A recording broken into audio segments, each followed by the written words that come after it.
Hello there, welcome once again to the Nerd Theorists. My name is Dave, and today we're going to take a second look at the Wheel of Time Season 2 trailer. This time I'm going to go back over it using the comments from my previous video to work out where I may have got a few things wrong, and also to take an in-depth look at some other parts to see what else we can glean.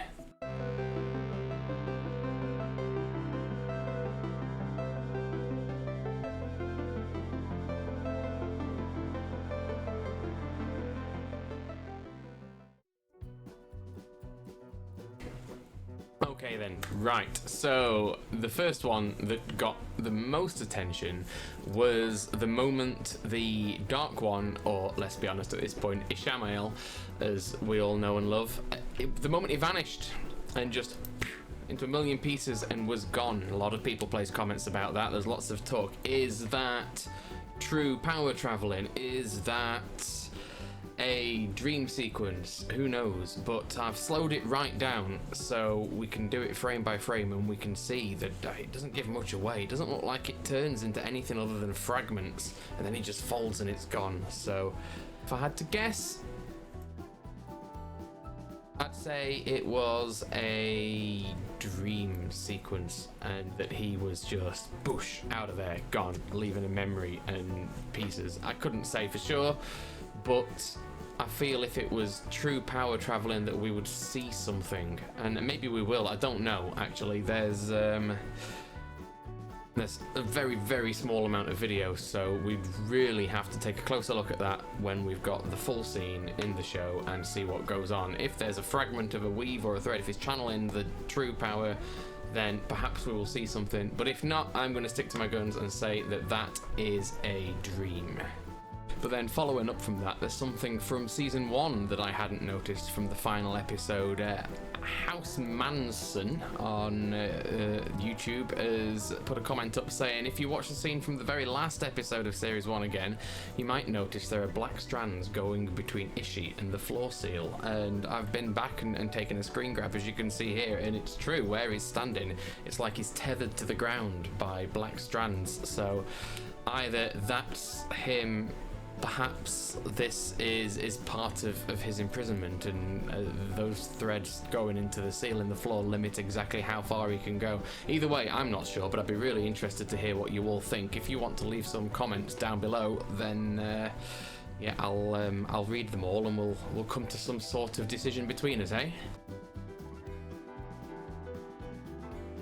So next up, while I was getting all excited and eager to see what would happen when Rand met the Amarylline seat in the Hall of the Tower in Tar Valon, the rest of you were quite sensibly telling me that that is very unlikely to happen.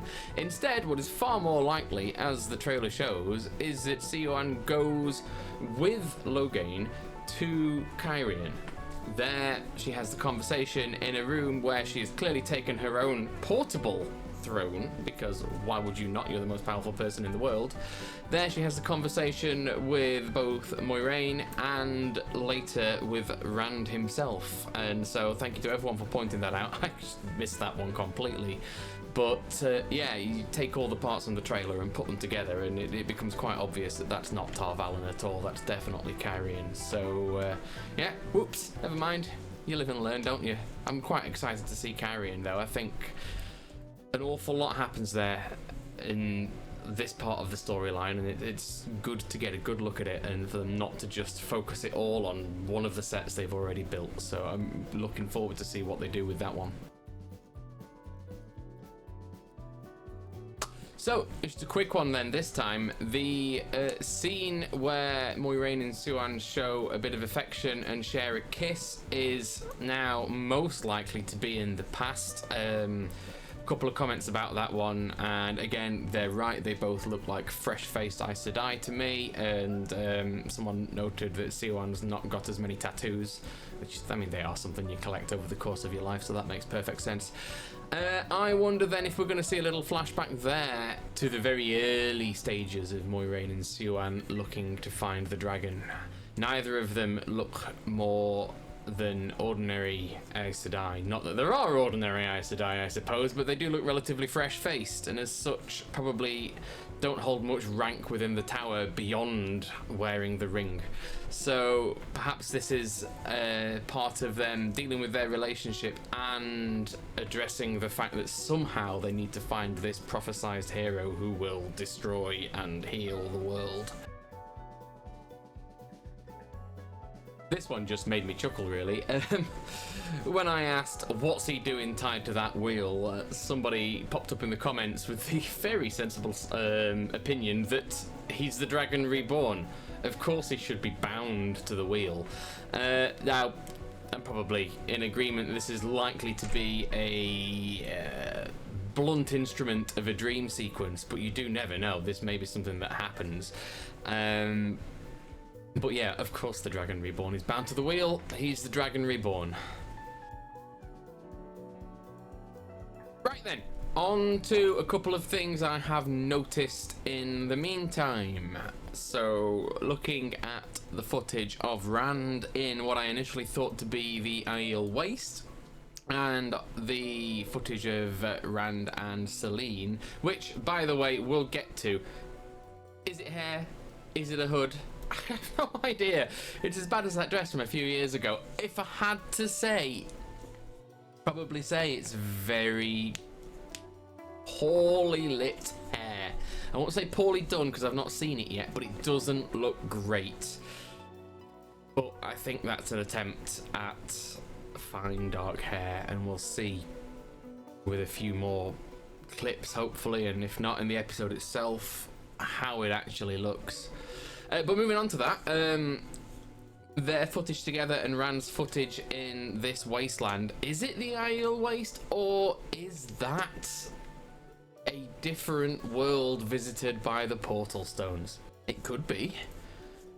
I know in the books it's described as grassland and the devoid of everything else, pretty much, but it would interest me to see if that's what they've done and he gets there and the world is just a desert, a waste, and it is completely devoid of any life.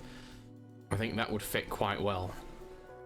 As we've seen so far, it looks like Perrin is getting the Aiel plotline this time, and so what does that leave for Rand? If Rand is meeting Lanfear in a guise as Celine, then is it the case that he's not going to visit the Waste?